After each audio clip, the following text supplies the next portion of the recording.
El Tribunal Supremo Electoral de Bolivia también ha dado luz verde a la repostulación del presidente Evo Morales, quien aspira a un cuarto mandato.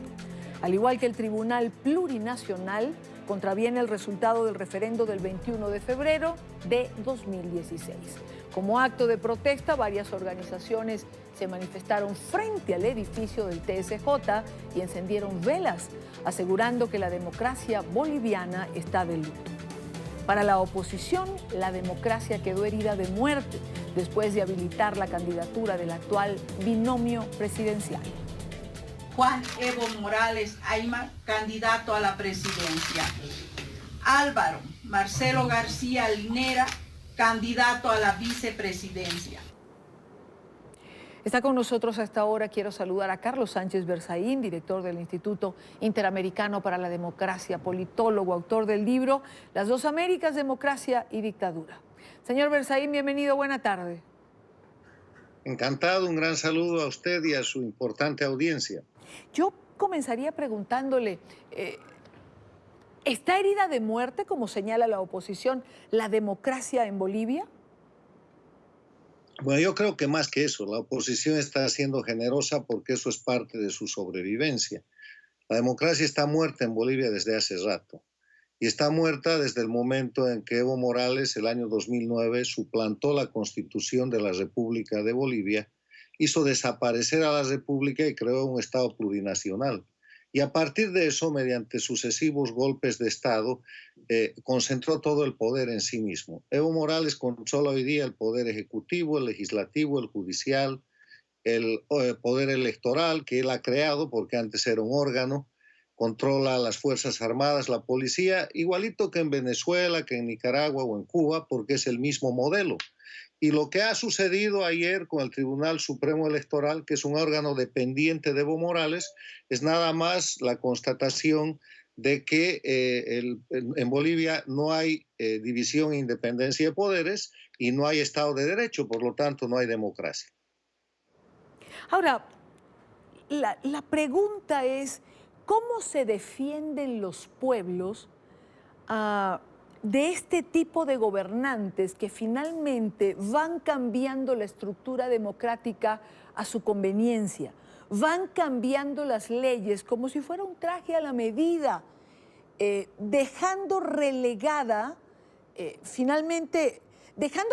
al pueblo, cuando además lo usan para decir que la voz del pueblo es la voz de Dios, como decía Chávez. Pero la voz del pueblo en Bolivia dijo no en el referéndum del 2016. Y sin embargo Morales allí va, por un cuarto periodo. Bueno, Morales está repitiendo lo que hizo Chávez el 2007 y el 2009. Está repitiendo lo que hizo el 2009 Ortega. Es simplemente la aplicación del modelo castrochavista por el cual gobernantes que han llegado al poder mediante elecciones, a través de sucesivos golpes de Estado, a través de sucesivas rupturas del orden democrático, cambian y alteran sucesivamente el orden jurídico hasta reemplazarlo por una trama, por una farsa de un ordenamiento jurídico hecho a su medida, lo que usted acaba de describir, explicado en términos jurídicos y politológicos. Entonces crean un sistema jurídico, entre comillas, integrado por puras leyes infames. Las leyes infames son aquellas leyes que, aprobadas con toda la formalidad y todo, violan los derechos humanos y los derechos fundamentales, y ese nuevo orden jurídico les permite manipular la concentración absoluta del poder en sus manos, manipular el sistema electoral y a través de las elecciones que ellos van repitiendo, simular que son democracia, travestir, o sea, falsificar el sistema democrático y dotarse de legalidad y de legitimidad para permanecer indefinidamente en el poder y de esa manera encubrir sus crímenes y tener impunidad. Lo que vemos en Bolivia, les reitero, es lo que ha pasado en Venezuela. En mayo de este año, el dictador Maduro hizo una elección a su medida, trata de con eso prorrogarse y posesionarse el próximo enero. Evo Morales ahora está yendo a un proceso electoral en el que él no debería participar, pero para eso ha usado ya el Tribunal Constitucional. Ayer acaba de utilizar su Tribunal Supremo Electoral y eso es prueba de dictadura nada más. Ahora, la respuesta, ¿qué hacen los pueblos frente a esto? Los pueblos, quiero recordarle algo, en la Declaración Universal de los Derechos Humanos, cuando se aprueba esa declaración, el último considerando dice que es necesario dotar al mundo de un mecanismo de protección y preservación de los derechos fundamentales de la persona para evitar que el ser humano se vea constreñido a hacer uso del supremo recurso a la rebelión contra la tiranía y la opresión. O sea, la rebelión es un derecho humano consagrado y proclamado por la Carta Universal.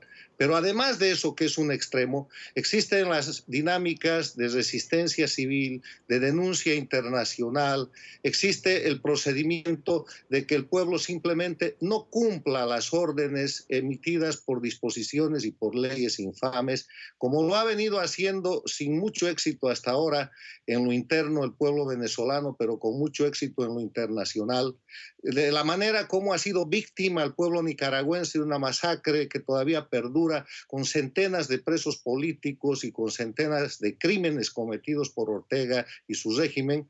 El pueblo boliviano lamentablemente está yendo en ese camino, en un camino de resistencia en el cual todos sabemos cómo comienza, pero nadie sabe cómo termina, frente a dictaduras que están dispuestas a todo. Están dispuestas a falsificar, están dispuestas a suplantar, están dispuestas a cometer cualquier crimen, están dispuestas a privarle de la libertad a la gente. Bolivia es un país con más de 1.200 exiliados políticos, con más de 90 muertos en la gestión de Evo Morales, asesinados en reiteradas masacres, y ahora lo que estamos viendo es el choque entre la fuerza irresistible contra el objeto inamovible. La fuerza irresistible de la voluntad popular que reclama libertad, democracia en Bolivia, y el objeto inamovible de la dictadura castrochavista en un narcoestado instituido por Evo Morales, que va a tratar de resistir eso a fondo. Y es posible que se repita la historia de Venezuela o la historia de Nicaragua. Yo espero, porque Bolivia es mi país,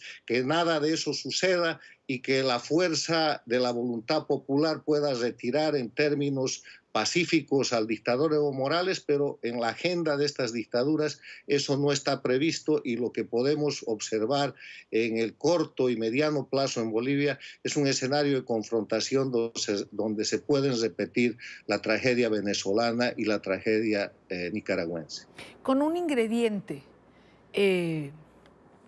señor Sánchez Berzaín, con un ingrediente relativo a perdieron Argentina, perdieron Ecuador, digamos hablando dentro de la geopolítica de la región, y no quieren perder Bolivia.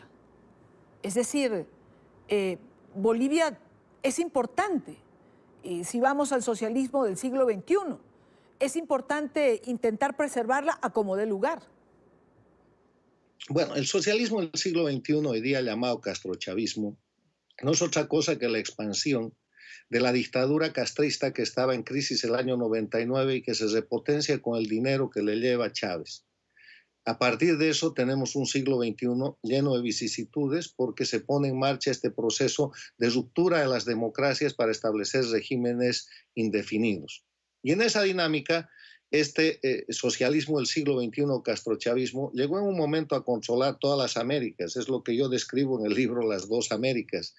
Y perdieron la Argentina de los Kirchner, perdieron el Brasil de Lula y de Rousseff, perdieron relativamente el Uruguay, perdieron, aunque sea en términos democráticos, Chile, nunca lograron controlar el Perú. Están perdiendo el Ecuador con el avance hacia la democracia que está haciendo el presidente Lenín Moreno, y están reducidos a Cuba, Venezuela, Nicaragua y Bolivia. Y Bolivia es el único país que les queda con careta de democracia.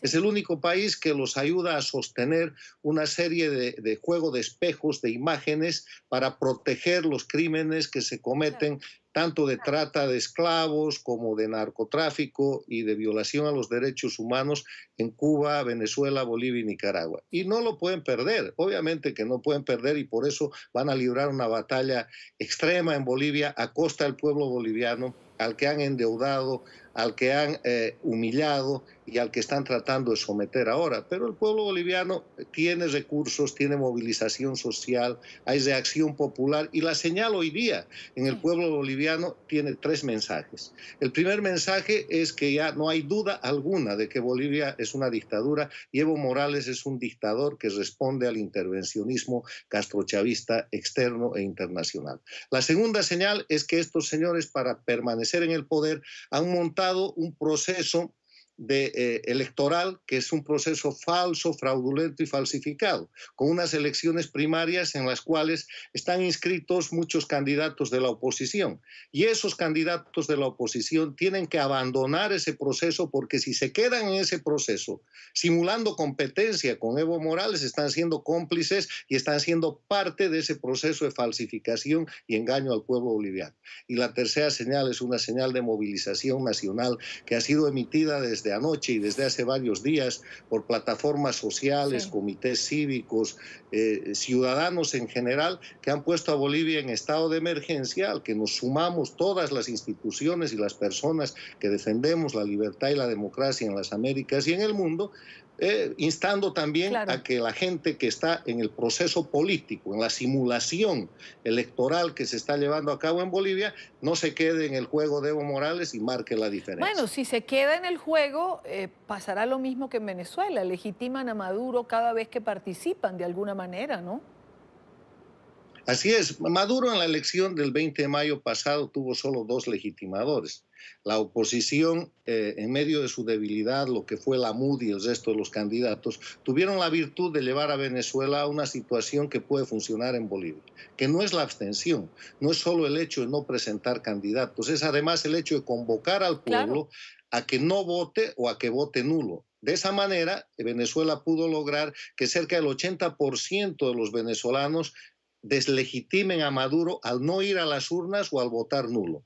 En Bolivia se puede hacer lo mismo. Yo creo que se debería hacer lo mismo. Además de retirar los candidatos que no pueden ser cómplices de un proceso en el que está participando un no candidato, un Evo Morales que no puede ser elegido, un simulador, un falsificador de la voluntad popular, un individuo que no cumple con el mandato del referéndum del 21 de febrero de 2016. Además de eso, el pueblo se tendrá que movilizar para no votar o para votar nulo, y de esa manera, cuando se presente el resultado electoral de esa simulación de la dictadura, tengamos un Evo Morales absolutamente ilegitimado, que cuando vaya a tomar posesión de esa nueva repetición del fraude le pase lo que le está pasando ahora a Maduro, que por anuncio, por ejemplo, del canciller chileno ayer, no va a ser reconocido a partir del 10 de enero del próximo año, porque la elección de mayo pasado en Venezuela fue una falsificación.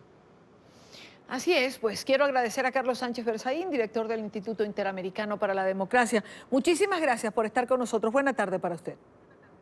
Encantado, gracias.